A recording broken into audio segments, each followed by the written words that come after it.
Thank you. Welcome to Breckland Council Planning Committee. I would normally do now what I would call my general housekeeping, which I would virtually rattle off without a script. But it's been a year and a half, and this is all very strange for me. As I've spoke to some people earlier on, it's the first time I've really done a meeting without wearing shorts and flip-flops. So this is quite nice for me. So I'm going to read a script simply so I get it all right. Well, hopefully you have all made yourself known to the usher if you wish to speak on an application, and have used the NHS track and trace system by checking in with the QR code on the entrance doors to the building, but obviously this is at your own discretion. In line with the national relaxation of the COVID rules, we're advising everyone to follow the government guidance. This means social distancing where practical to do so, and the wearing of face masks will be supported but not mandated for staff, members and visitors to the building. Hand sanitizer, as you can see, has been provided. These measures taken together with help to assure the safety of everyone using the building and help us to avoid the spread of COVID. The fire exits are located, there are two on this side of the room. There's another one on the rear entrance of the toilet area, and obviously the entrance doors where you came in. I've not got a test down for today, so if we hear the alarm bell run, we will take that as being a serious issue and leave the building in an orderly fashion, following the members who will be running at high speed out of the door. And we'll congregate in the car park so that you can all see what real firemen look like when they arrive. Okay, toilets are located in the corridor to my right, where I've just mentioned. An audio recording of this planning meeting will be taken, and copies are available on request. Either speak to the usher who can take your details, or email democraticservices@breckland.gov.uk. This meeting is also being live streamed on Breckland's council social media channel. Mobile phones and other equipment may also be used to audio record, film, tweet or blog from this meeting by an individual, council member or a member of the public. No part of the meeting room is exempt from public filming, etc., unless the meeting resolves to go into private session. The use of images or recordings arising from this is not the council's control, but please only video the representatives of the application you are interested in, and only do so if you have that person's permission. The order of the meeting will not vary and will follow that of this agenda, unless as chairman I deem otherwise. Each speaker will be given a maximum of 3 minutes, or in the case of more than one objector or supporter wishing to speak, 3 minutes for each relevant group. The time will be allocated to a spokesperson or shared between the speakers for each group. Where an applicant and their agent intend to speak, the 3 minutes is split between the two. Unfortunately, it's not possible to give an exact time when an application will be heard, as the allotted time slots have been removed for this meeting. Speakers in attendance will be asked to make their way to the seats on my right-hand side, and after each application, the microphones, etc., will be sanitised. Once you've finished speaking, you will be asked to remain in your seat so that members may be asked questions that they may have. As for the rules on voting, if the first vote is lost in considering an application, a new proposal will be requested. Example, a vote for approval, if lost, does not automatically mean refused. On a tied vote, I, as the chairman, will have the casting vote if I choose to use it. It is also necessary for summary reasons for approvals or refusals to be identified in each case. I will now introduce my team for the day. On my left-hand side, I have Mike Horn, solicitor to the council. On my right-hand side, I have Rebecca Collins, who's the head of development services. We also have Fiona Hunter here today, who's our principal planning officer. Julie Britton from Democratic Services, and she will be taking the minutes. I'm tripping over my teeth today. There we go. And also we have Becky Harris, who is the planning officer and usher for today, who was out in the corridor doing a fantastic job. I'm not sure if she can hear us, but we could all. There we go. Well done. So that's that bit done. So we now go to our agenda for today, and we're item 1 are the minutes. And for the first time, ladies and gentlemen, you get to approve the minutes that are listed. So can I have an approval from you all for the minutes that you've read them and agree with them? Thank you. That's agreed. Am I signing anything? No. I sent that through on email or something. So I thought we'd gone back to the old world then, but we haven't. We haven't. Item 2, apologies and substitutes. Julie, do we have any at all? Thank you, Chairman. Yes, we have apologies from Councillor Bowes, Councillor Clark, Councillor Dale and Councillor Gilbert. And the substitutes in attendance for those members are Councillor Mike Brindle, Councillor Mark Kittle-Morris, Councillor Linda Monument and Councillor Taylor. Okay, well, thanks to the 4 members for coming in. It's good to have you here and helping to support the planning committee for today. And Taylor, especially, nice to see you here. You're a very new, shiny face. No disrespect, Mike or Linda. You're not a shiny face, but there. If I dig a hole, I dig it really deep when I do it. Anyway, okay, so item 3, declarations of interest and representations received. We will take them as each item is raised. Chairman's announcements, nothing exciting to tell you apart from I hope you've all read the NPPF update that Rebecca sent through to you and you fully understood it. Good. I'm not going to take any questions on that. Thank you. Item 5, request to defer. Do we have any deferments needed?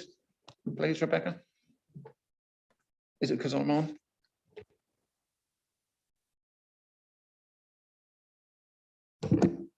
I'm on. Yes, please, Chairman. We have 2 requests to defer items. They are item 9B at Attleborough, land adjacent to Oak Tree Park.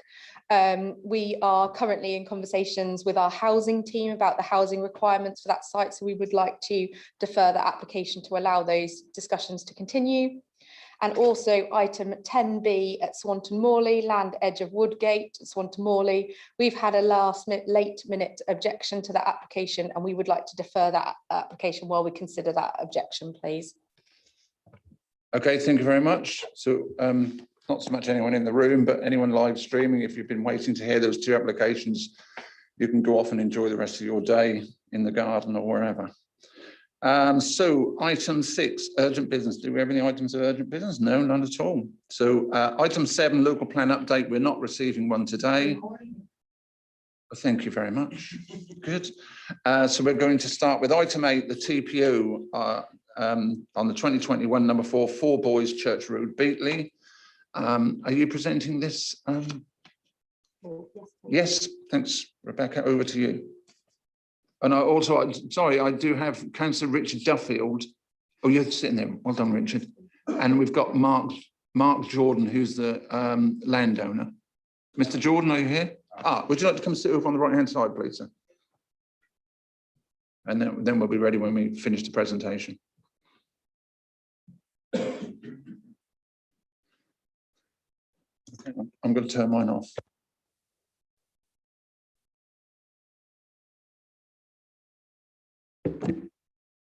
Thank you. So this is an application where we're seeking agreement to confirm a TPO at 4 Boys Church Road in Beatley. This is the site plan in front of you, so you can see with the yellow dot on the screen where the tree in question is. Also important to note from this aerial photograph, apologies, is the area of hard standing just to the north of the tree, which shows an area of hard standing available for car parking. So here's some images from of the tree from the street. This tree is actually approximately over 150 years old. The tree officer has done a tempo assessment of the tree and the tree has scored in excess of 18 on that tempo assessment, which makes it well worthy of a TPO. And here's the view from the tree from the other direction. And a further view from the residential property looking out into the street.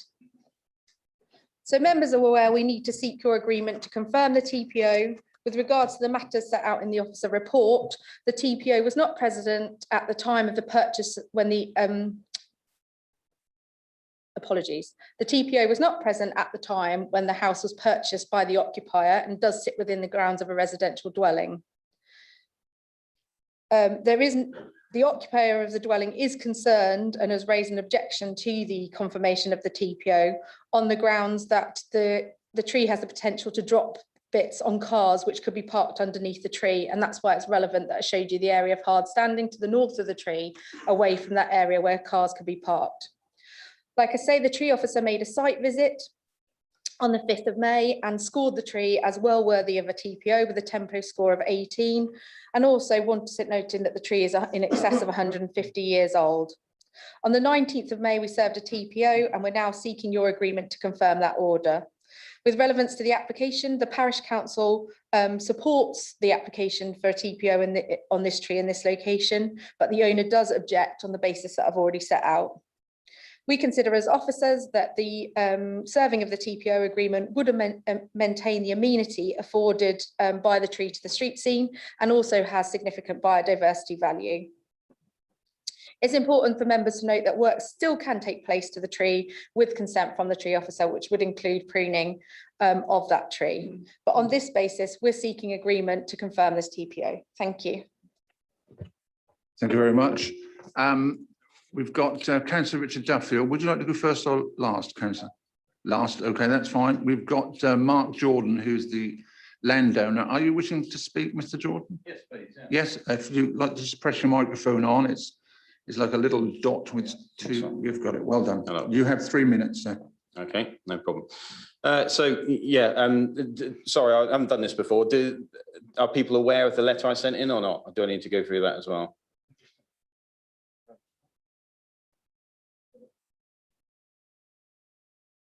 The context of the... Yeah.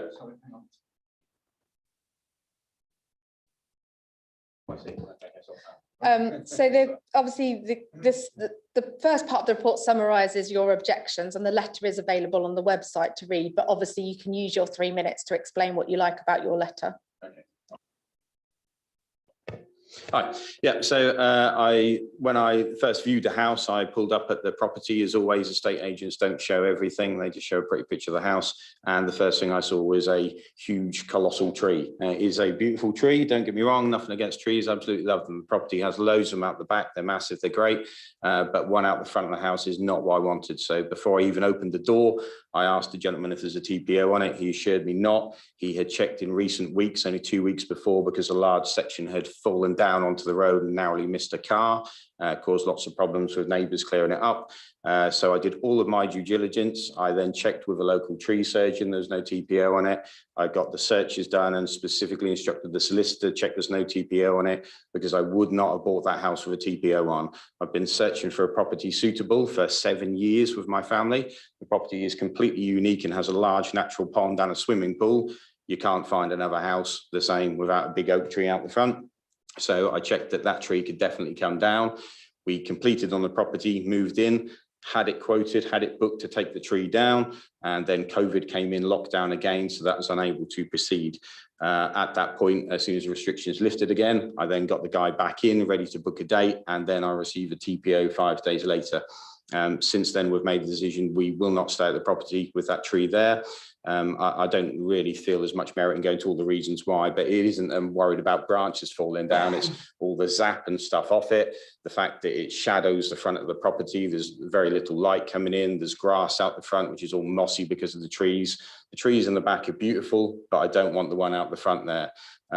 Since the TPO, it has caused lots of arguments within the house. Myself and my partner now are really quite struggling, if I'm honest. My mental health has taken an absolute kick in. I'm not sleeping. We are super stressed about it. We've spent a fortune since moving into the property, which is now gone from everything we ever wanted to something I'm not interested at all in living there.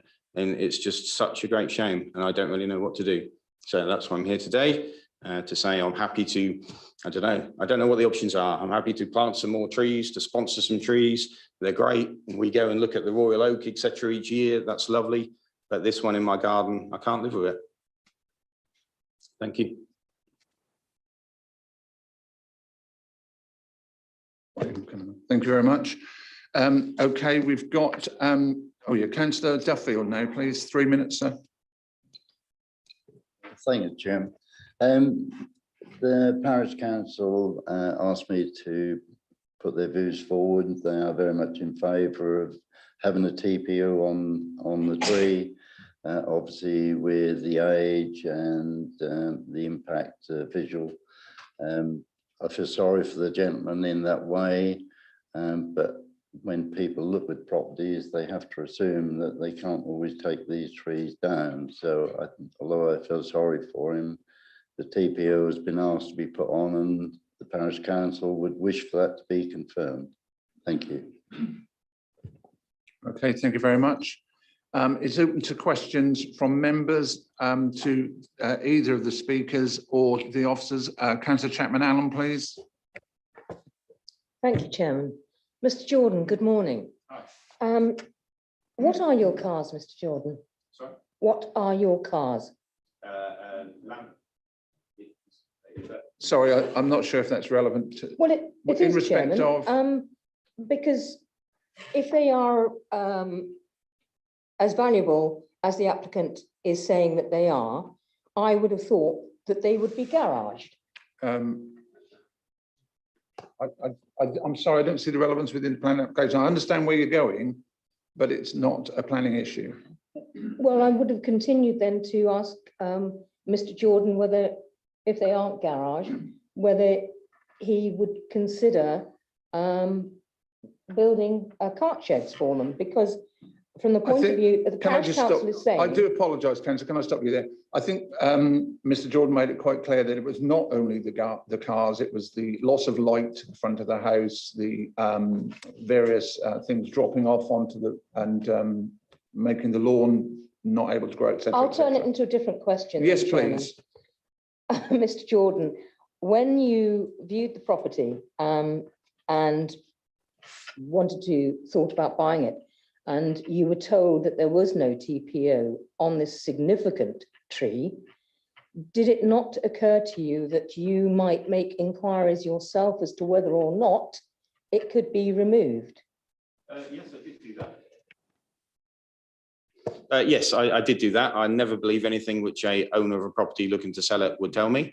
Several things have turned out to be untrue. So I did check that. Also, I checked it with a local tree surgeon. I went onto the council's website, which shows conservation areas and TPOs in existence. There was none actually I could find in Beatley, let alone on that particular tree.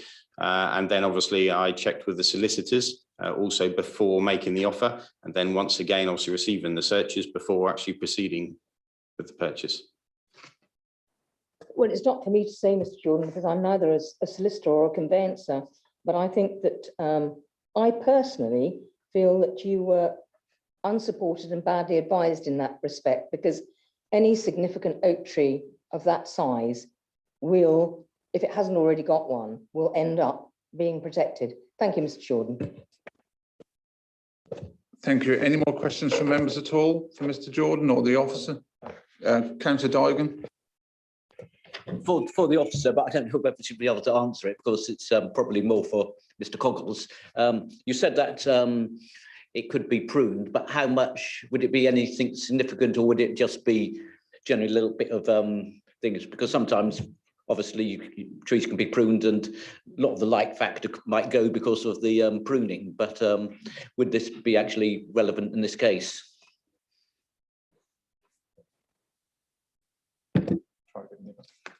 Yeah, Hugh actually wrote the report that's in front of you. Obviously not myself, unfortunately, Hugh couldn't be here today, but I think he's accepting that there are some works that could be done to that tree. Obviously, we will be looking inform the lower branches and any unstable branches, and he'd be happy to consider those through an approval of works, obviously, application. But I think the important thing to note, members, is just because we have a TPO, it doesn't mean that nothing can ever be done to a tree in the future. So I haven't got the technical amount of how much could be done, and I'm not sure Hugh could do that today either. He would want to see an application for how much works would need to be done and then review the condition of the tree on that basis. No further questions. Oh, Councillor Kittle-Morris and then Councillor Wilkinson, please. Yeah, thank you, Chairman. Just a quick question, actually, I think to Rebecca. There seems to be an anomaly between paragraph 5.2 and 5.3. in that in June 2021, the tree officer received an inquiry from local tree surgeon, but he made his assessment on the 5th of May. I just wondered why the disparity in the two dates, why he did the assessment before he was asked to have a look at the tree.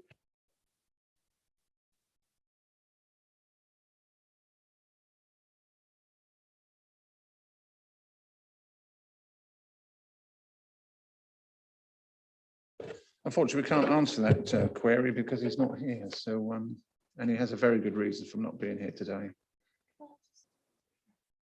Yes, if you'd like to answer it, please do. I'm not sure I can answer it fully, but just to be really clear, members, you know, TPOs are generally only served at trees that are at risk. So it could be the well situation that we were aware of the tree, but we're unable to just serve a TPO unless we consider there could be an imminent risk to that tree. So it may well be that that phone call triggered that imminent risk, but I'm not definitely saying that was the course of events, but that could have been the course of events. Councillor Wilkinson, please. Thank you, Mr. Chairman.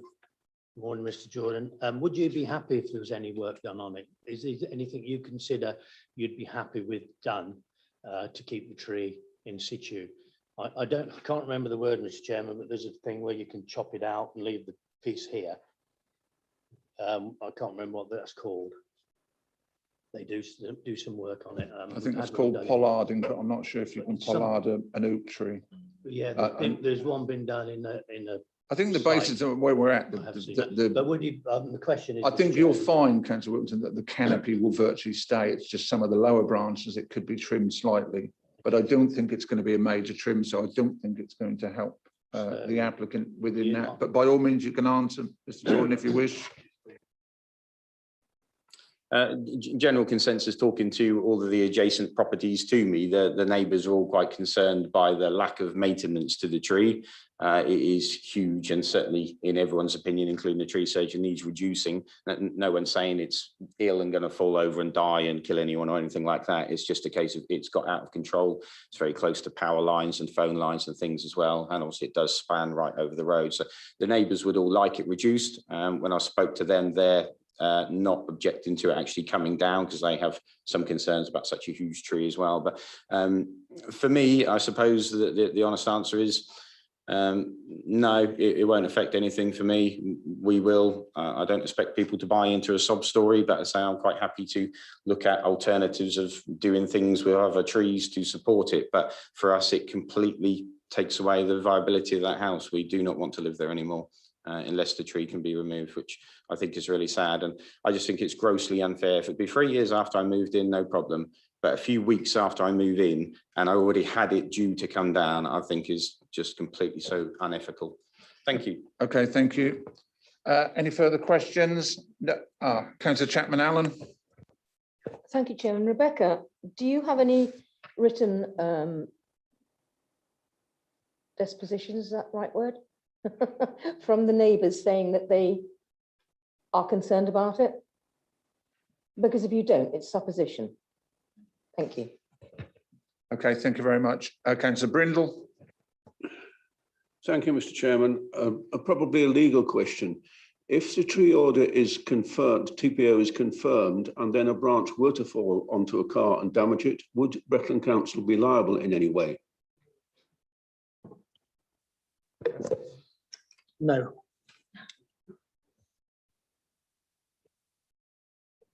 Okay, I apologise to anyone listening to it live stream who was expecting a really official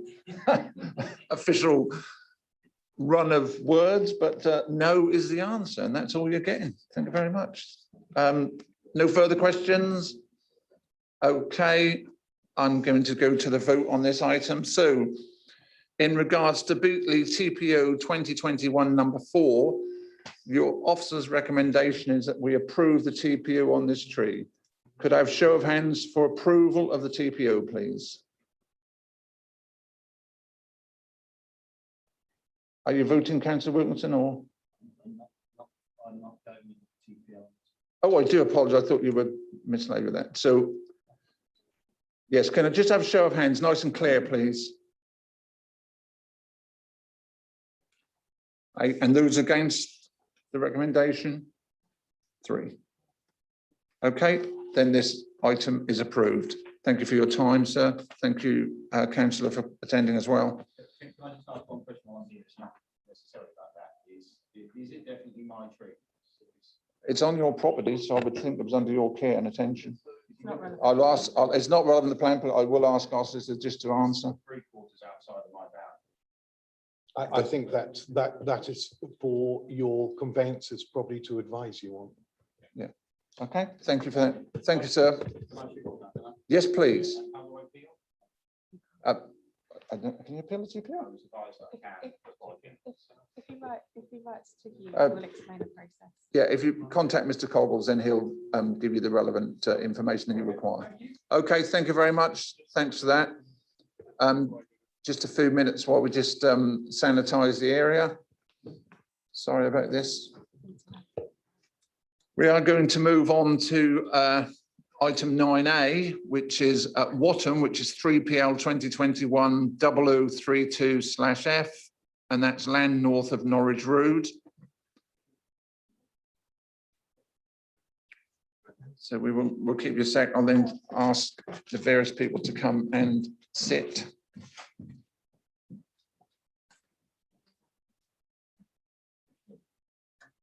My wife does this every time I've had a meal. And my chin. When I get out my high chair, she has to clean up with the tray.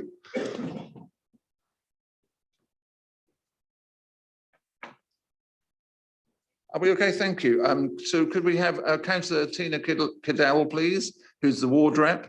We've got Liz Witcher, who's the Watton and Sam Flood Action Group, and Paul LeGrice, the applicant, and Ian Hill, please, the agent. If you'd like to come and make your way over to the right-hand side.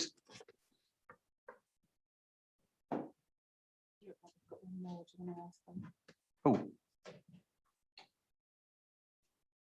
We've got someone else as well, have we? Yes. Yeah, he's on behalf of Lidl. Oh, on behalf of Lidl, I do apologise. Do you want to come up this end? I know it's And can I have your name, please, sir? Well done. Well done, Edward. We'll leave that at that. I'm sure if anyone wants it, they'll get it. Okay, we'll hand over to Rebecca for the presentation, please. Thank you. So this is 3PL 2021-0032/F, Watton land at Norwich Road. The proposal is for the development of a single-storey food store with associated car parking and landscaping works and 45 dwellings with associated open space and infrastructure. I'll show you the presentation and then I'll talk through the matters of consideration. So here is an aerial photograph of the site. The site you're looking at is the green stretch within the centre, just to the east of Akatiri Square. Akatiri Square, apologies. Every time I get that wrong, every time. Every single time. So here is the application site marked in red in front of you. I will talk a bit more about this, but this is a partly allocated site in the neighbourhood the development plan with the land to the north of the site, which is outside of the allocation, and I've got some images to show you that. So the site you're looking at is to the far east of this map, marked with LP 104, and then the rest of the connotation marked in purple. And you can quite clearly see from this map that the allocation is cut off on a straight line just to the north of the site. And here is a zoomed in version just to show you the allocation in purple there in front of you. So this is an allocated site in the neighbourhood plan. It is allocated for 45 residential dwellings and a care home, and I'll talk a bit more about that in a second. So again, just to remind you, here is the location plan, and just to the north of the site, you can see there's an additional bit of land which falls outside of the allocation. Again, I'll talk about that in a second. So here's the site layout as proposed within the application. You can see that there's a single point of access to the south of the site, which is off Norwich Road in Watton. The way the site's been laid out is you enter the site and immediately to the west, you enter the car parking, the proposed car parking. That's for the Lidl store, and the number of spaces outlined in the report, which is considered acceptable. The food store is located to the far west of the application site. That's the long blue linear block to the far west. And then the majority of housing is obviously located to the north of that store and just a bit to the east off that main link road through the site. Members will note the 3 areas of open space that are proposed as part of the application. So immediately to the east as you enter the site, as you get to the centre, roughly to the north centre of the site, there's an area of open space which has actually been improved to create a centre and focus the site and where the proposed lap provision will be. And then as you head to the north of the site, there's a further area of open space to serve the development. From this plan, members will note that there is no development outside of the allocated site, which would be roughly a straight line across to the north, and the bit to the north, which is outside of the allocation, largely houses that additional open space and the drainage, which is the circular darker green to the north of the site. So there's no development outside the allocation. 25% affordable housing is proposed with the application, which is 11 dwellings in this instance, and they've been positioned just to the north of the store, hash marked in blue on the screen in front of you.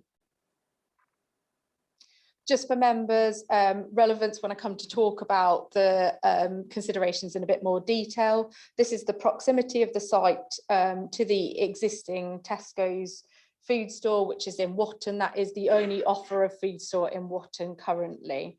That's just so to show the proximity.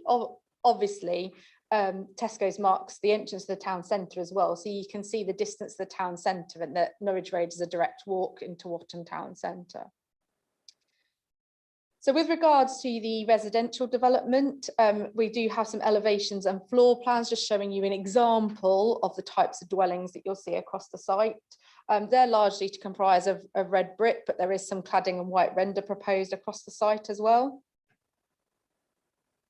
And some more elevations and floor plans. The majority of the properties are either semi-detached or detached dwellings across the site.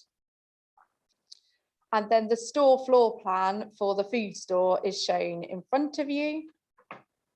And the elevations are considered typical of a store of this type.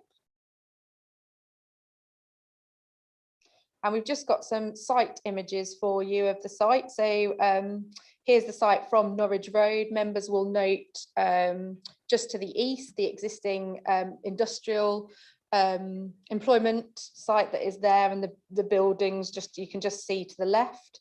You will also note the vegetation on the eastern boundary just in the screen of the front of you, and on the opposite boundary, the western boundary, that is actually vegetation that's going to be removed, and again I'll talk about that in a bit more detail in a minute. And here's just an image looking back across the site, like I say, to that employment industrial buildings just to the east of the application site. You can see it's a green open grass site, and of particular importance, so this is the bus stop, which is to the frontage of the site, and you can see the lane in front of you. Here's an image just of that employment allocation to the east of the site. You can see that the majority of the frontage buildings to the site are side on to Norwich Road, and that's relevant to how the site has been laid out when we look back at that. And I don't want to say it again, Akatori. I'm so sorry, Watton residents. This is the neighbouring adjacent residential estate with the dwellings that form part of that estate. And you can see that they are largely semi-detached and red brick, and the ones to the frontage directly adjacent to the site front onto Norwich Road, and those as you move across the estate are side on. I just want to go back to the location plan, excuse the skipping. So the application, as I've already set out, is for 45 dwellings and a food store in this location. Members will note from the committee report that this was first appeared on planning committee on the 5th of May. The application was pulled from that committee to consider a letter that was received from MRPP Planning on behalf of Tesco's. We have since obviously published the report and the deferred report, and we've had a further 2 letters from MRPP Planning. The first of those letters, the comments received and our responses to those comments were available for members to read in the supplementary. So just to remind you those comments, and obviously I'll go through them as well. We've had a further letter from MRPP Planning, which I will read out at the end. So there's 2 elements to the proposal, the 45 residential dwellings and the food store. Looking at these individually, so in regards to the 45 dwellings, the site is allocated under policy WHA2, which is an allocation policy in your development plan. It is allocated for at least 45 dwellings, and obviously the proposal is for 45 dwellings. The allocation is for a care home as well, but I'll talk about that in a moment. So the site area, as I've already set out, that element to the north is larger than the allocation, but the developers have proposed no development to the north of the site outside of the allocation, and that area of land merely serves as open space and drainage. And on that basis, we consider it acceptable to go outside of the allocation, and it would result in acceptable transition to the open countryside. The design of the housing has been considered, and it's considered as relevant to the surrounding area with the red brick and materials and the type of dwellings that are proposed, and it is considered acceptable on that basis.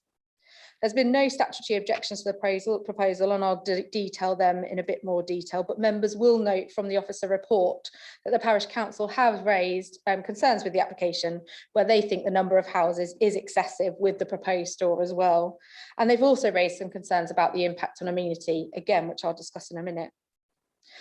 As I say, the density and design has been assessed and is considered acceptable. The proposal for the housing will also be required, if approved, to have a Section 106 agreement, which will include 25% affordable housing, the requirement for the provision of open space in accordance with policy, for education contributions, library contributions, fire hydrants will be conditioned, and a travel plan to serve the store.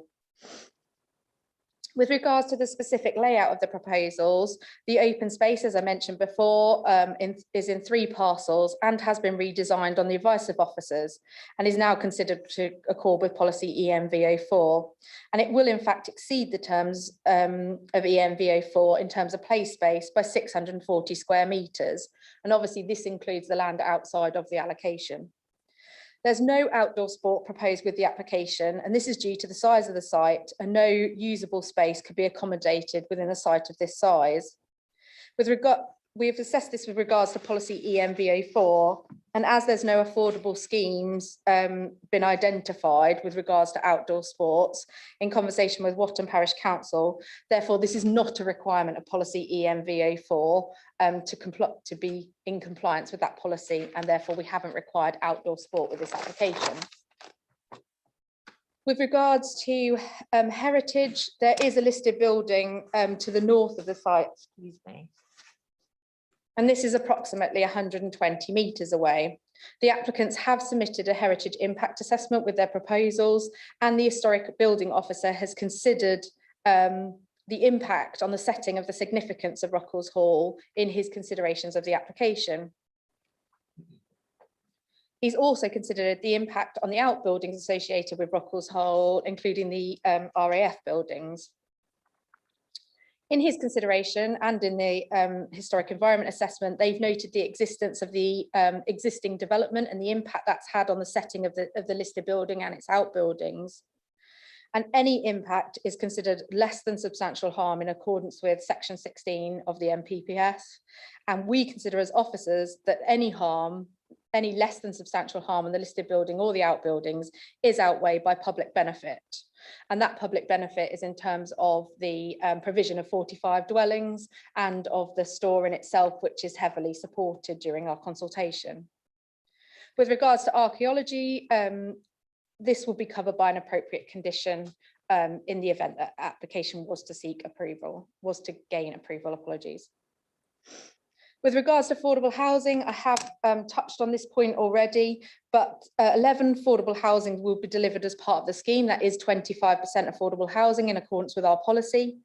Comments have been raised by our housing officer, however, with regards to clustering, and you'll note from the plan in front of you that the affordable housing is all within one area of the application site, and our policy seeks to avoid clustering of development. However, we have assessed the cluster being only 11 dwellings, and we have taken comments from the applicants with regards that they do have a provider on board who seek to cluster development to make it easier to manage. We've gone back to the housing department on that basis, and although they've raised concerns, they're not objecting to the application on that basis in terms of refusal. With regards to amenity, some residents and the parish council have raised concerns with regards to a potential impact on amenity. I'm going to say those residents to the west of the application site. That existing estate, the majority of dwellings you can see from this plan on the western boundary of the site have significantly long gardens. So those properties range from between 24 to 30 metres from the development, which we consider as acceptable distance, so as the new development would not impact their amenity through overlooking or overshadowing. There is obviously one dwelling to the frontage of the site, just off Norwich Road, that will be immediately adjacent to the application site and is in approximately 6 metres away from the proposed store. However, it's important to note, as set out in the officer report, that there are no windows and doors in this elevation of the proposed store, and that the existing vegetation, which is to be retained, the existing vegetation, apologies, on this boundary is already closer than this 6 metres and very high. On this basis, we don't consider, and the store single story, on this basis, we don't consider there to be amenity impact to result in refusal of the application. Conditions have been proposed with regards to the application to limit noise and disturbance, and these have been recommended by our environmental protection team. The servicing and delivery will be done to the rear of the store, and those conditions will be particularly relevant in that regard. On this basis, we don't consider there to be a significant amenity impact from the proposals. With regards to flood risk, Anglian Water and the lead local flood authority have had no objections to the proposal.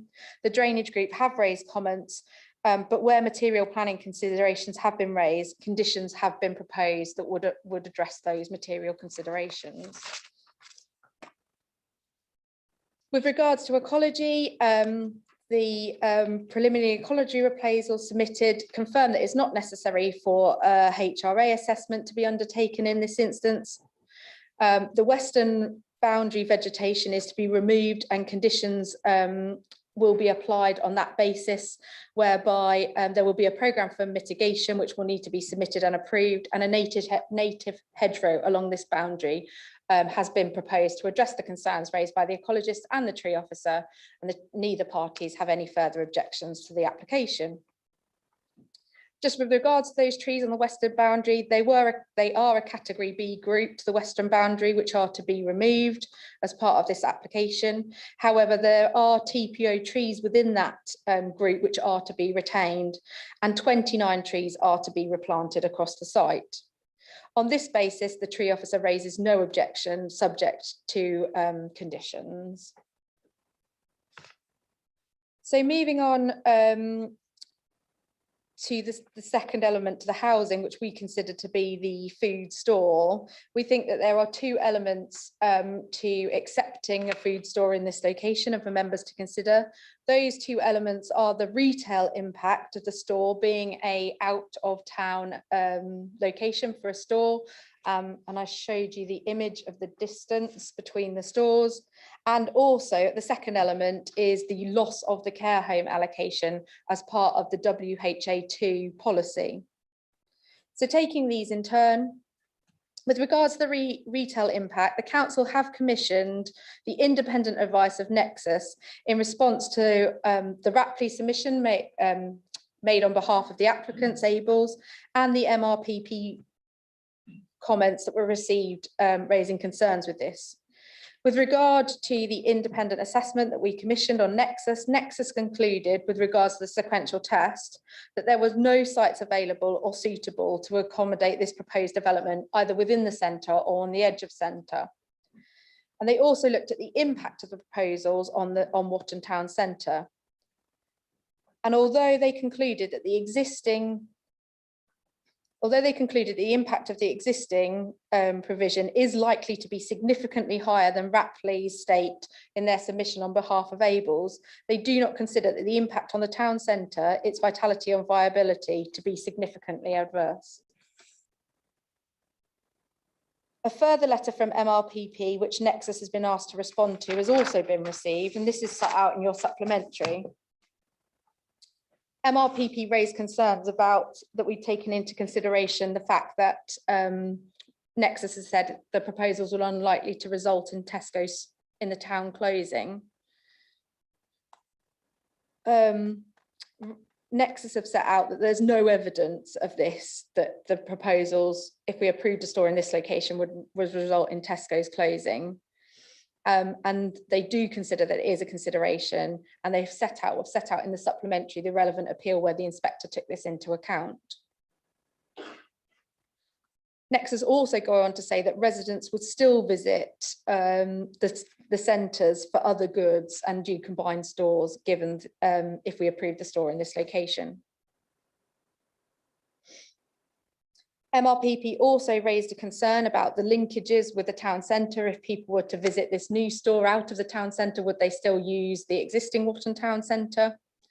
Nexus agree that due to the proximity of Tesco's, there is more likely to be link trips with the town centre if people would decide to use Tesco's as it stands.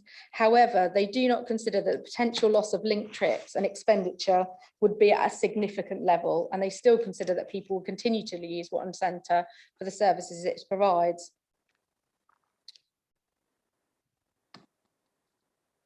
Finally, they set out that the new store does have potential to draw back trade to Watton, given the lack of existing choice. So what they've set out in their conclusions nexus is they state that because of the lack of consumer choice within Watton as a whole, people are visiting other places to do their shopping to get that level of choice. So by the permission of this store, they consider that would increase consumer choice, which is a consideration as set out in the MPPF. And therefore, there could be an element of bringing people back into using Watton. As officers, having reviewed the Rapley submission in terms of the application on behalf of Ables and the letter that MRPP and the letters, apologies, that MRPP have sent to us, as well as the independent review Nexus has undertaken, officers consider that the proposal complies with both parts of the impact test as set out in the MPPF and our own policy, and paragraph 90 and 91 of the MPPF, and the proposed store will actually improve customer choice without having a significant adverse impact on the town centre. Apologies, I'm going to go back to the plan for everyone.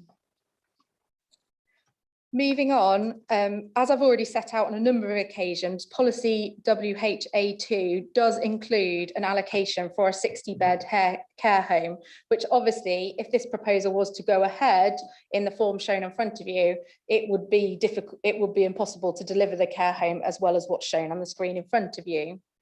Members will note from our local plan that there is a need for care across the district. And therefore, it is a significant material consideration for you members, the loss of the care home in this regard.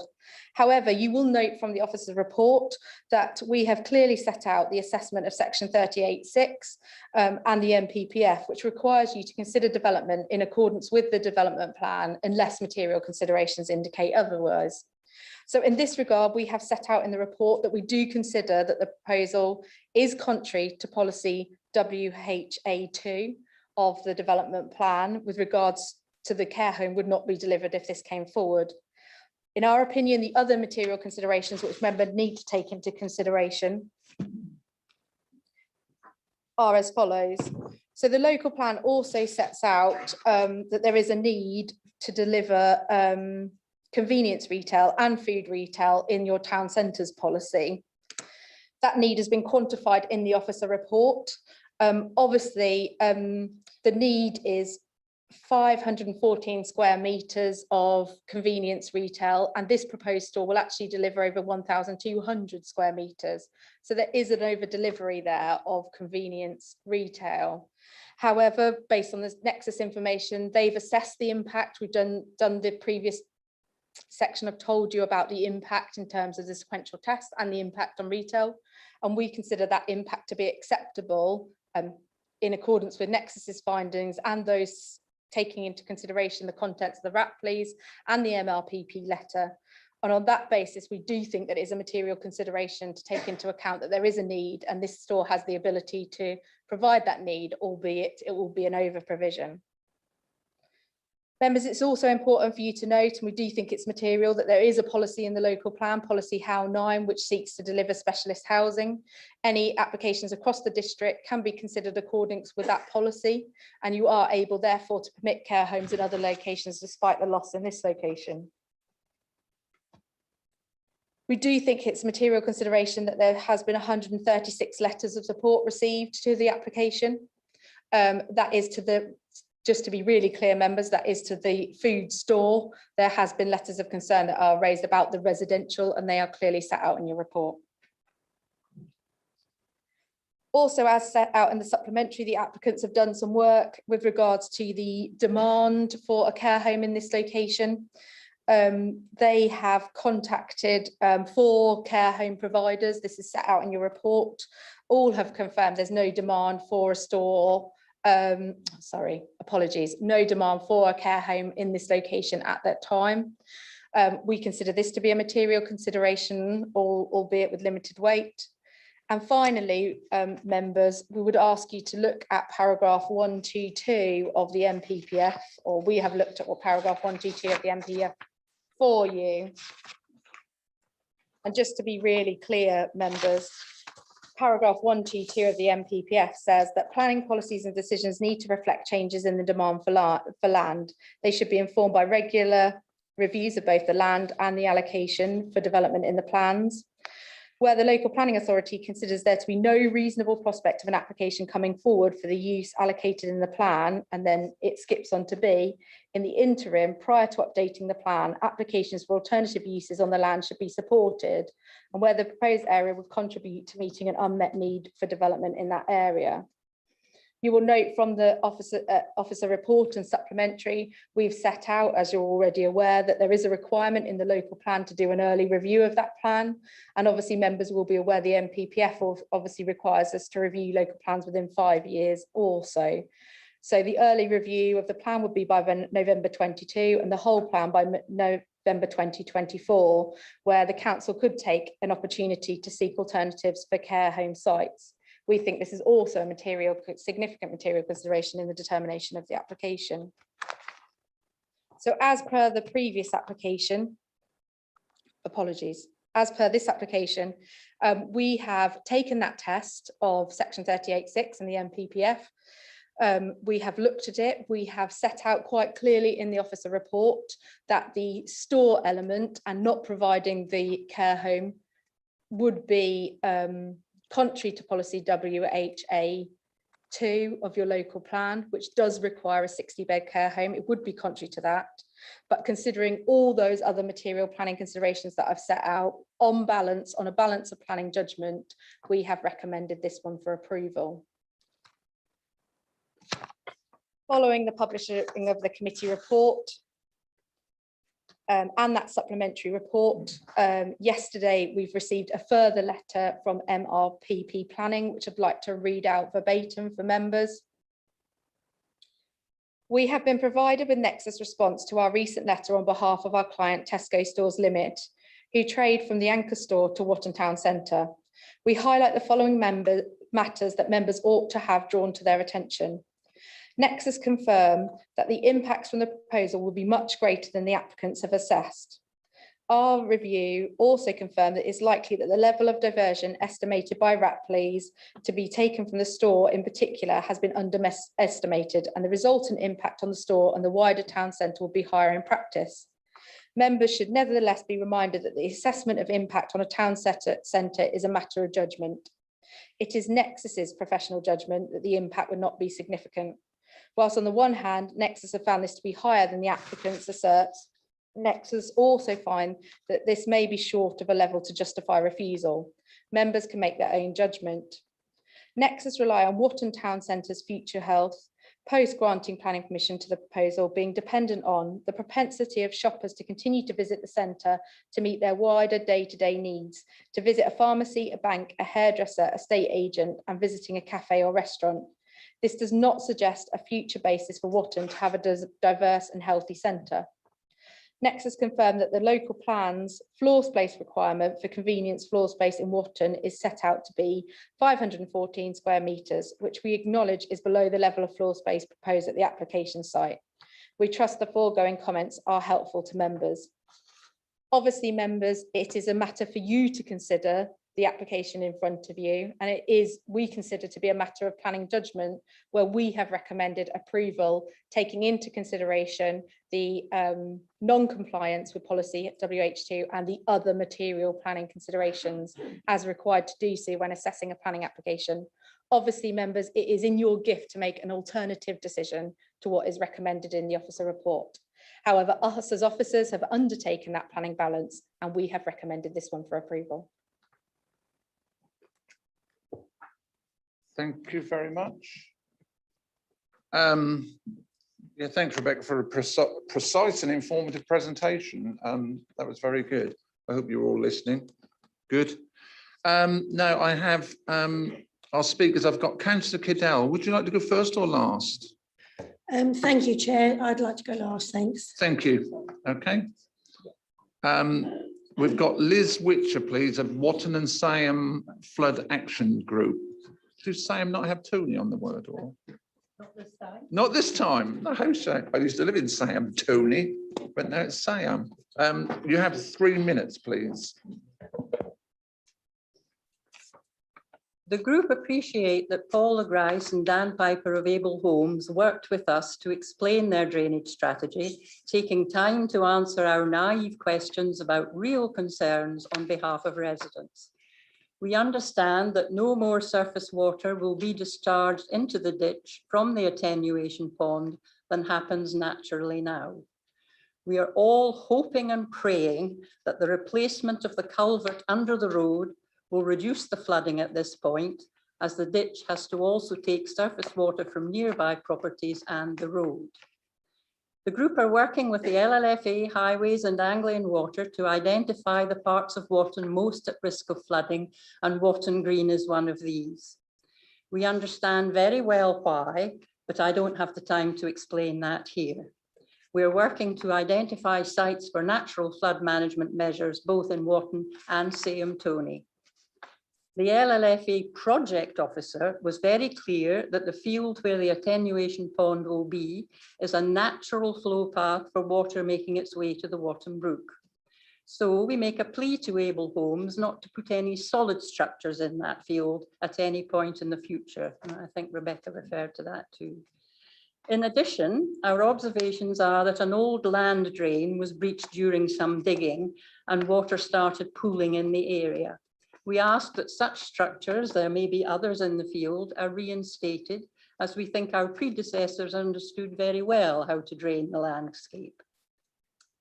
Watton Green, like the rest of Watton, suffered severe flooding for the 3rd time in 11 years on the 16th of August last year, during thunderstorms which were not predicted by the Met Office.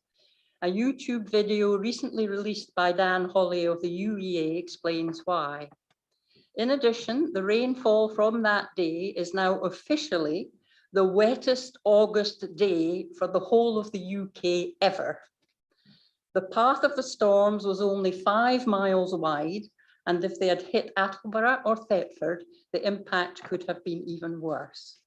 So we end with a plea to the Planning Committee and the Planning Department to work to ensure that Breckland, as a flood risk authority, is committed to helping its communities that have experienced flooding by implementing policy INFO2 of the adopted local plan that states that developers may be asked to contribute to flood defences.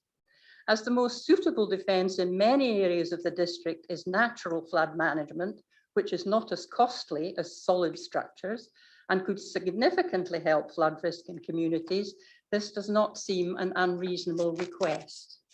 There is one large development at the reserve matter stage in Watton and another large site allocated in the local plan, so there are opportunities there.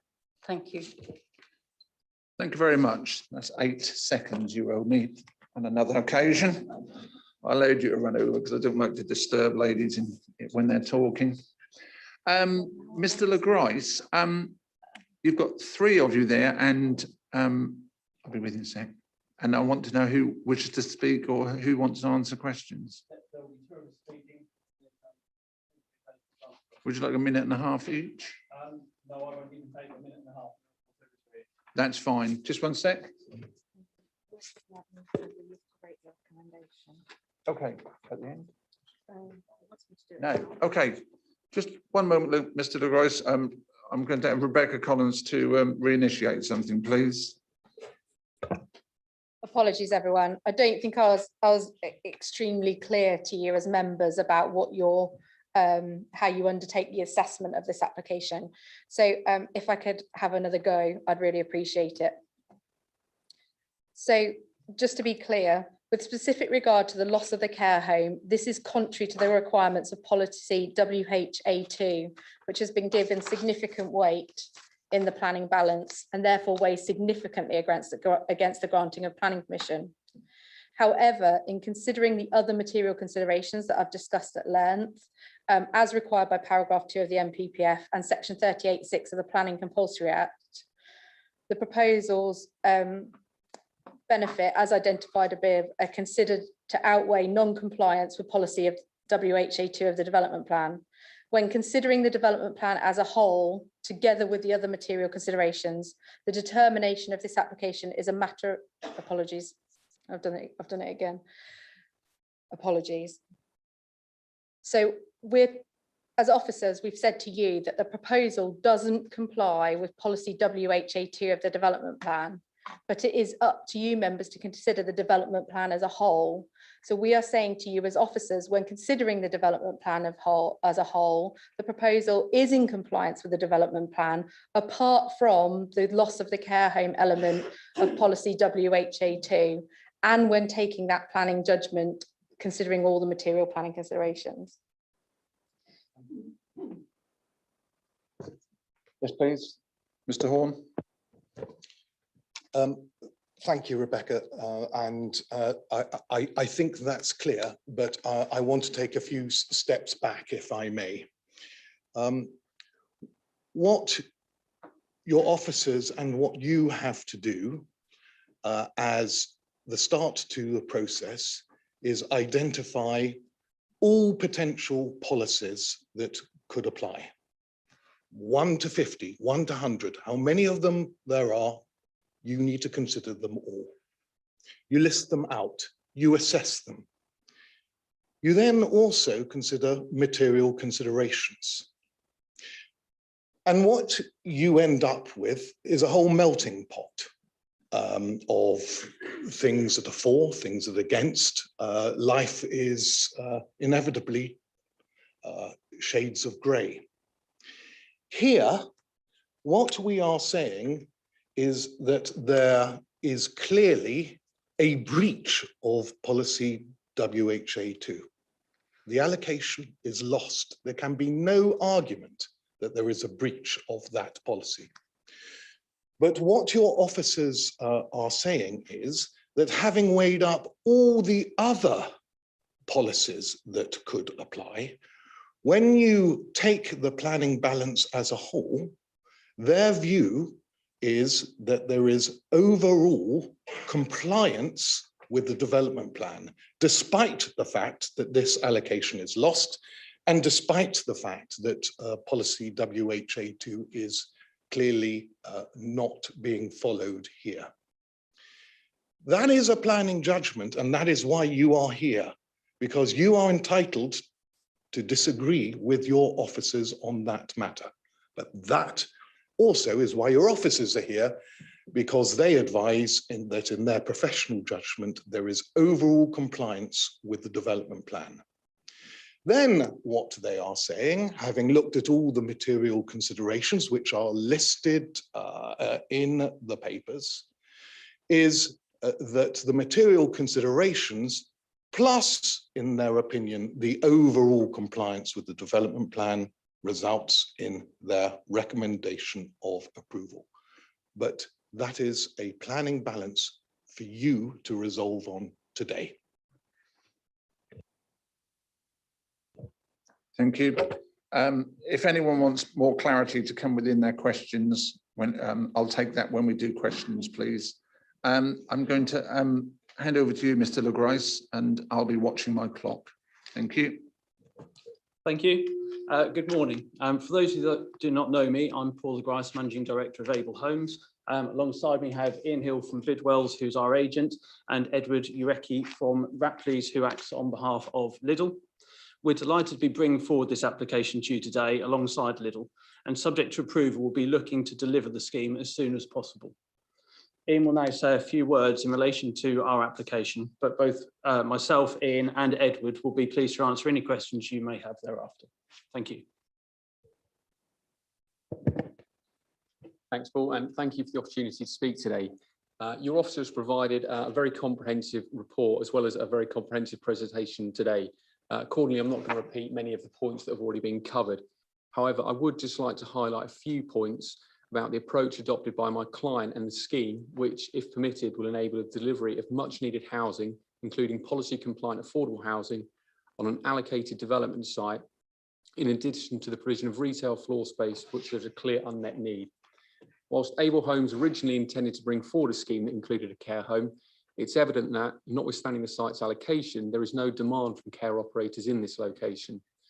Although the proposed development is in part contrary to the development plan, it is evident that in accordance with the relevant legislation, material considerations exist to support the proposal. This includes the unmet need for convenience retail floor space within Watton, a position recognised by the Council's independent retail advisors, as well as paragraph 122 of the National Planning Policy Framework. Members will have noted from the committee report that there is a substantial amount of support for the proposal. This reflects the significant engagement that Able and Lidl have undertaken both prior to and following the submission of the application to ensure the delivery of a high quality, sustainable development. As we've heard, 98% of people responding to the Lidl community consultation event supported the principle of the development, and there have been 136 letters of support for the food store since May. The scheme has received no objections from technical consultees, including NCC Highways, the LLFA, Anglian Water, the Environment Agency, as well as the Council's Ecology and Historic Buildings consultant. Both Able and Lidl are committed to delivering the scheme immediately upon permission being granted, with the residential legal completions forecast for summer 2022. In conclusion, the scheme before you is one which represents a high quality, sustainable development, which has undergone consultation with a variety of stakeholders and which, in the main, is fully compliant with the development plan. I therefore respectfully request that officers approve this application in accordance with officers' recommendations, so that Able and Lidl may start delivering this high quality development without further delay. Thank you. Thank you very much. Councillor Cadell, 3 minutes, please. Thank you, Chair. Thank you for letting me speak at this planning committee meeting, and I thank the drainage group to have worked with the Able Homes on this application process. I am greatly in favour of this proposed development. There have been mixed feelings locally regarding this proposal. People do not want more houses to overload a small town's facilities. However, I have a list as long as my arm of names given to me on the market of people much in favour of this application. They want choice. The town is growing. We need choice. I would like to reiterate that this site has been in the local plan for a long while and was always going to be built on. In this instance, it is gratifying that for once we have a local developer that understands the needs of the residents and has, for maybe the first time ever, seen fit to put in the infrastructure before the development of the houses start. A new supermarket in Watton has been cried out for in a long time and is much needed. Many of our residents travel to Dereham and beyond to do their shop. This will help Watton enormously, bringing in people from the outlying villages who will then pop down to our high street for the rest of their shopping, to Tesco's too, for bits they can't get in Lidl, as we all do. It works in other market towns and it will work in Watton too. The loss of a potential care home will not be missed. Watton has 5 care homes already. It must be noted that any new establishment coming to a town will look at chimney pots. In other words, how many residents in the town. They will be looking to see if it's worth the money to build their houses and to put their businesses. With these 45 houses alongside the proposed shop, it certainly brings the local numbers to a level that brings more good things to our town, which is needed. The houses are an exceedingly good quality and are energy saving to an exceptional standard. And quite honestly, Able Homes tend to raise the profile of an area and quite frankly look genuinely nice. New homes are in high demand at the moment, with many people working from home. More people are moving to small towns to get out of the cities. These houses are needed. The site layout is in keeping with other able home sites and has good open space, even with a supermarket on this one. This is going to be a grateful addition to our town, and I, for one, would like to thank Able Homes for hopefully bringing a Lidl to Watton, and I look forward to having more choice of where I buy my groceries. Thank you very much. Okay, it's open to questions from members. I'll start with Councillor Attwell, please. Thank you, Chairman. Got a few questions, if I may. Ask Liz, if I may, about the attenuation pond. You mentioned something about some financial contribution requirement to help with flood defences in Watton. Did I hear that right? Is there a proposal to have such a contribution with this application? I wasn't thinking. Oh, hang on, just 1 second. I wasn't thinking of it with this application. I'm thinking in the future, referring to other applications. I think it's not possible with this one. I wouldn't have thought. Okay, thanks for that. Also, was there, I don't recall seeing any mention of an NHS contribution. Was one asked for?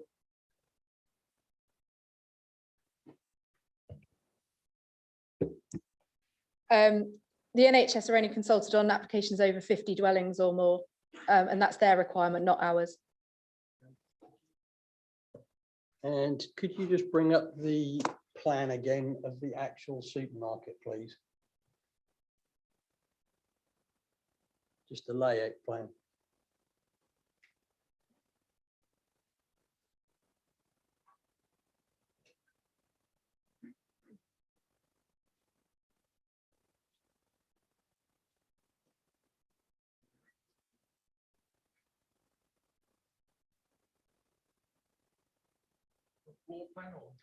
Yeah, I'd like to see the floor plan, please.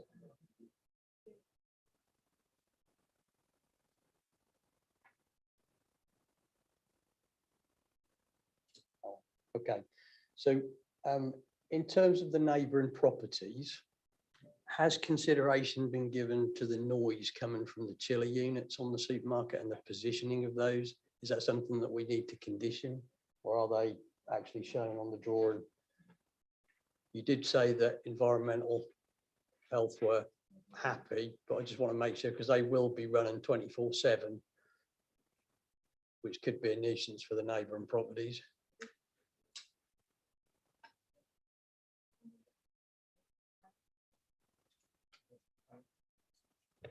That's because you're on. Yeah, we've got Edward, who was from Rapley's. Would you know pinpoint the exact position of the chiller units? To be honest, I No. don't know the exact position myself. Okay, that's fine. I'm happy to answer. Well done, Paul. Jump in. So the chiller units are to the of the retail outlet. All of the details have been provided to environmental health and that of the application. Okay. Okay, all So been we're considered. happy with that. That's Yeah. fine.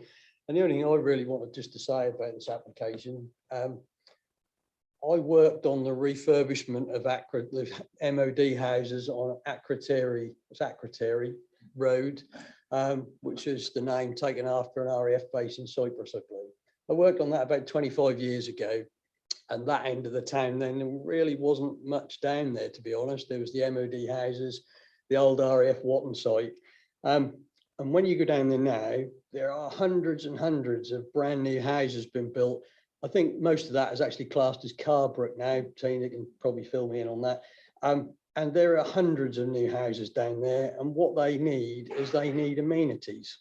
They need amenities in that area.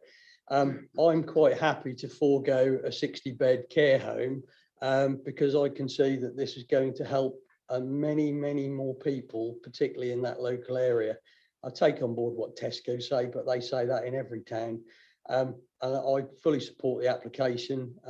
Seems like you've answered my questions on the drainage, so you have my support. Thank you. Councillor Rogers, who used to be here in the past, who's no longer with us, well, no longer with us fully, but he would always at any point refer to it as Carbrook, so anything outside of that boundary. And I would also say, I believe you're sitting in the middle of two ex-Air Force gentlemen. That's right. Oh. Yeah, correct. Akateri. So it was always Akateri when I was a boy. So, but we're having a go at Rebecca over that. Would you like to say something before I ask for more questions? Just to point out in a short response to what Councillor Attwell has just said, I'm absolutely sure that Tesco don't say that all the time, and that their comments are completely limited and relevant to this application. And other supermarket brands are also available, as you would also say. Thank you for putting me right on what Yes, I think. thank you. Thank you. And I was just going to say, I am a little bit at fault because we do have a chairman's briefing where I review everything that's going to come to committee. I was the one that wanted to highlight the positioning of Tesco's, because when you saw the map, it was very hard to say where that actually was. But it was remiss of me not to show the actual extension for that map, because we've got the proposed store right on the edge of the boundary, but they're literally, as you said, there's quite a lot of housing now that it's expanded the size of the town, but none of those, the proposed one or the current supermarket just is there for Watton. It's also the surrounding village of Sam, Tony, Carston, Carbrook, Thompson, Merton, etc., all the way around that would use that. And within comments that came from one of the gentlemen over here, it will also protect the town itself, because it will stop people who want to supermarket shop in the likes of the other supermarkets like Lidl or Aldi, who are going to Dereham. And while they're in Dereham, they're using Dereham, which is still good for Breckland, but not good for Watton as a town. Is this another question, or are we just going to have a chat all afternoon? Just a comment, Chairman, that if that helps with the traffic on the roundabout here, as I leave Tesco's and Lidl, as I leave here, I'm all for it. Good. Any questions for officers? Councillor Kidder Morris, please. Yes, thank you, Chairman. I've just mentioned RAF Aquateri. I've spent many a 6-week working holiday there in the past. Very nice too. I noticed from the larger plan that was put up, there's a pond to the east of where the attenuation pond. I just wondered how, first question, how that plays into what's going on. I'm also worried, Mrs. Witcher has mentioned, I met you in Pixel form, I think, on some flood management thing earlier in the year. I'm concerned about the maintenance of that attenuation pond, and anything that I think you've raised in your questions, the maintenance of the new pipe that goes under the road, and who is responsible for that. And I'd like that to be looked at in terms of conditions. The other thing, I'll do them all at once, Chairman, if I may. Looking at the layout of the store, it appears to me that all deliveries to the store have to go through the car park, which is not necessarily the best place to put deliveries, I would have said. So I can't see that. Anyway, it's a question for the gentleman. Yeah, the delivery one can put it up on the screen, but it's my belief that it is, yes, it shares the same entrance, but doesn't go through the car park. It's the far end of the car park. But it's still. It's the far end of the car park. I appreciate that, but that's something which in other supermarkets they go around the back normally, don't they? So it's just a question. It is, but it shares the same entrance. The same as Councillor Attwell. I'm quite happy that the care home is not part of this. Okay, well, your drainage question, I'll ask Mr. Le Grois to answer that, please. Yes, so the principle. Okay. So the principle of the drainage system on the site is sustainable urban drainage. So the rate at which surface water goes off the site is no quicker than what it currently exits the site. It all drains to the attenuation lagoon to the north, and then it drains via a ditch underneath the culvert on the Watton Green Road, which we will actually be replacing. The current culvert has actually collapsed and isn't draining properly, which is what Liz Witcher alluded to in her comments. So one of the first things we'll be doing is actually replacing that culvert to make sure that it's fully operational. And the attenuation lagoon will actually be adopted by Anglian Water as part of the 104 agreement. So everything surface water related on site will be adopted by them.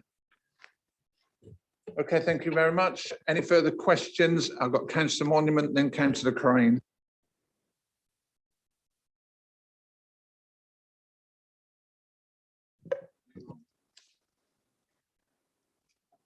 Generally speaking, I'm in favour of this in that I can see no reason to build a 6th care home in Watton if the district needs more care homes, but Watton has 5. If we say no to this, it's only going to help to get one built somewhere else. But I do have one query about the plan, and that is that I printed off a copy and it shows section 38 footway, whatever that means, up one side of the entrance to the site and then round the right-hand side, the eastern side of the layout. But it doesn't show that sort of footway on the northernmost part or the part that goes south towards the supermarket, and which that southern bit leads to all the affordable housing. Now, is there any kind of pavement, I'd call it, on those stretches, or is it shared surface? Because if it's shared surface with no distinction, I'm not at all happy that what I added up to be 24 out of the 45 houses aren't fronted by footway, including the affordable housing, which I'd say was the most likely to have mothers with prams and small children living on them. Mr. LaGroisse. Thank you. So the section 38 refers to the adoption by Norfolk County Council highways in relation to the highways works. So on the site, there is a mixture of some shared surface and some fully distinguished footways. That's done in accordance with Norfolk County Council's highway adoption scheme. So we are governed by their rules in terms of what we can do. Where we've got shared surface, there is a demarcated footway along there. It's not just one surface without any demarcation. It is actually demarcated in the way, but by a small curb. Okay. Yes, thank you. Councillor Crane, please. Yes, thank you, Chair. Rebecca, could we possibly bring up the layout plan, please, of the whole site?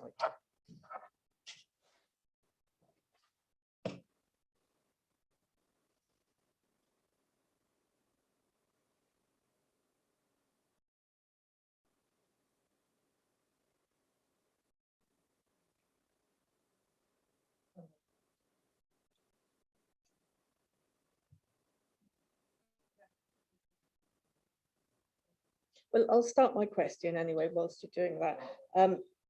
I was pleased to hear that on the west boundary between the Akatori, and that's my Akatiri. Carbrook is my ward, by the way, so a lot of those houses are in my ward village. That there's going to be a native hedge. Brilliant, excellent. Could I ask the applicant if on the northeast boundary between the houses number 9 to 14, what is going to be there? Because I would also like to see a native hedge, because that would link up the two green areas. Native hedge, Mr. LaGroisse.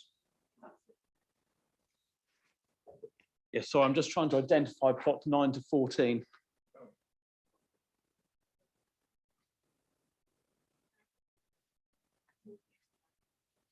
There is an existing hedgerow there already. Yes, so that is an existing established hedge and tree belt between the application site and Rockles Hall. That will remain, yes. Can I just ask if that is on its own little strip of land, or will it be up to the landowner to? It's currently in our ownership. However, the owners of Rockles Hall have requested or would like to purchase that from us. So that is something. So it comes under their protection. Yes. That's very good, because otherwise it's down, you know, someone buys a house and gets a tree as well. And we've been there this morning. Okay, I've got Councillor Chapman Allen and then Councillor Attawell, please. Thank you, Chairman. Going back to what Councillor Attawell originally said, I agree with and support what he said. But Rebecca, what is the population of Watton currently? Oh. Well, you see, the chairman would say I've got to ask a question, so I've asked it. It's 7,202. Attleborough currently has a population of 4,869 and has 2 supermarkets, Sainsbury's and Lidl. Bizarrely, Watton has 1. So I'm hardly surprised, not using the name, that the current supermarket is objecting, as they've been kings of their castle for so long.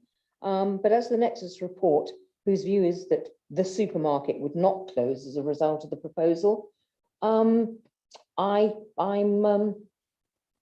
completely in agreement with it, Chairman. Thank you. Okay, thank you. Councillor Attawell, please.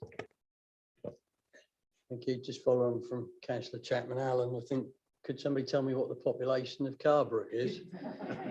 Because I bet you that's about half the size of Watton now. And we need to take that into consideration as well. And I fully support what she's saying about there being only 1 supermarket at the moment. So if we've got 2, you're providing people with choice. Could Rebecca, I was reminded about the trees. Could you just bring the site plan up again, please?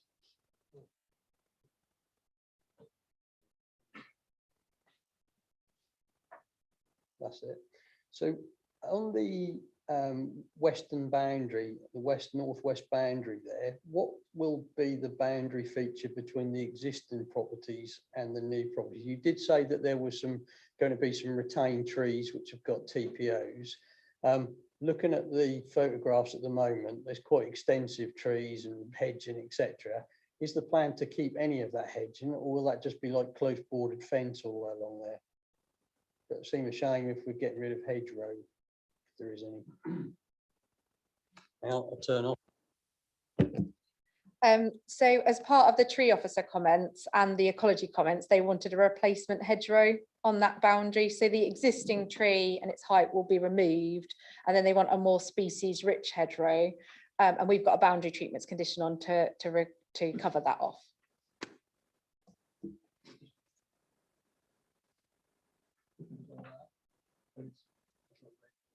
Oh, okay.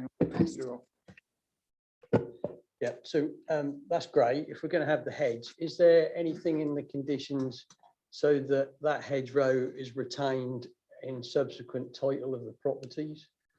Because we've had instances in the past where we've said that there's going to be hedgerow, owners move in, and then in short order they rip it out and put close bordered fence in. So I'm just wondering if there's anything that we've got in there to protect against that, or indeed if we can protect against that. Thank you. We can't protect it in perpetuity when it forms part of a residential, but we usually aim to protect it for 30 years. And we couldn't do that by title, we'd have to do that by planning condition. I'm going to double check for you. Okay, no further questions then. Okay, thank you. Oh, sorry, Councillor Monument. Just something I can't actually lay fingers on at the moment, but it's probably under the representations from the public. Some concern, I think, was raised about the acoustic barrier to the west of the shop being something like 4 meters high. Am I right? And concerns that it would dominate their gardens. Does anybody remember that? Can you find it? Mr. Legrois, please.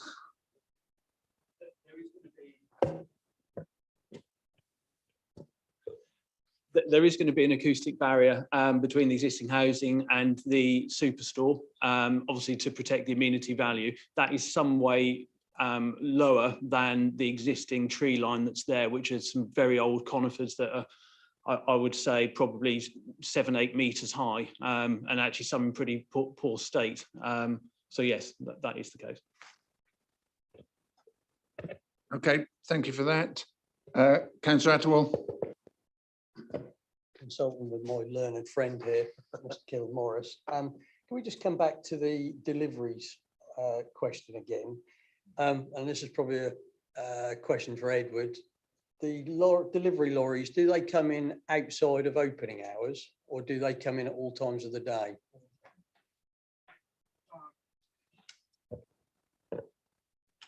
I'm assuming there will be an appropriate condition. Usually, Lidl, the operator tends to try and do it before store opening hours, but then they always want the flexibility, but they always try to avoid delivering during peak times, essentially. I think thinking about what Mark has raised is very good, particularly on the grandson of a lorry driver, and those deliveries will need to reverse into that loading bay. And I'm struggling to see how you're going to get an articulated lorry, which Lidl's tend to have for their deliveries, how you're going to get an articulated lorry through that access road, round that car park, with enough turn and circle to then be able to reverse into the loading bay and miss all the parked cars. Has that been seriously considered? Has somebody looked at that to see if that's actually practical application of the layout? Even I can't get on now. I think you'll find, in all fairness, yes, I've been a lorry driver in the past as well, that on that plan it is extremely small for us to, but if we had it closer up, you would see there's a considerable amount of room at that northern end of the parking spaces. And any HGV driver with an articulated trailer would always know that it's so much easier to reverse in on your right side than it is to try and do reverse with your opposite mirror. So in other words, if it was me, I would come in around there and just reverse back, ready to go back out. But anyway, we're discussing something that has been considered within the plan of the site itself. Councillor Wilkinson, and then we'll go to the vote, please. Yeah, I know you won't let me make a comment, Chairman, but I will ask Edward to confirm, would he agree with me that all Lidl stores are built identical?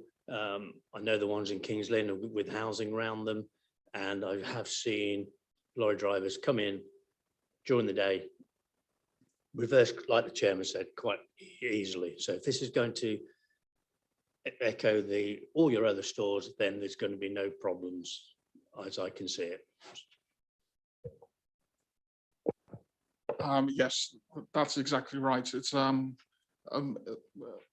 generally a standard layout store in terms of both the way it looks and in terms of operation, and it's standard practice to have delivery vehicles that have been tracked properly to reverse back into the service bay. Okay, thank you very much. Thanks for that. We're now going to go to the vote. And oh, you've got a condition. Just 1 sec. What I was going to request, Chairman, is that there's been much talk about conditions today, and I've heard all of that talk about conditions from members, and therefore within the delegation, in the event that the application is approved, so in the event you decide to approve, you delegate the conditions back to us with specific regard to the need for the hedgerow to be conditioned to be retained, so we can check the supporting documents because the wording isn't exact in the conditions, so to check that it's in those supporting documents. With regards to the air conditioning units, the acoustic fence is already conditioned and the delivery hours are already conditioned under condition 12, but we would appreciate it, Chairman, if in the event the application is approved, conditions are delegated back to us to ensure the points that members have raised are all covered off in those conditions. Okay, members, so if you're happy with that, any condition back to the officers. So we're taking item 9A at Watton, 3PL 2021 0032F, which is a Supermarket, sorry, my computer just went down as I was about to say that. A supermarket store and additional housing on site. Your officer's recommendation on this one is one of approval. Could I have a show of hands, please? That's unanimous. Okay, that's approved. Okay. Subject to conditions. Subject to conditions. Thank you very much. Thank you for that. Thank you. That's why you're here. Okay. I'm going to take a short break and hopefully we will start again at 11:45. So we can just have 10 minutes to grab a drink or go to the lavatory, and please do try not to make little congregations of bodies within the building. Thank you.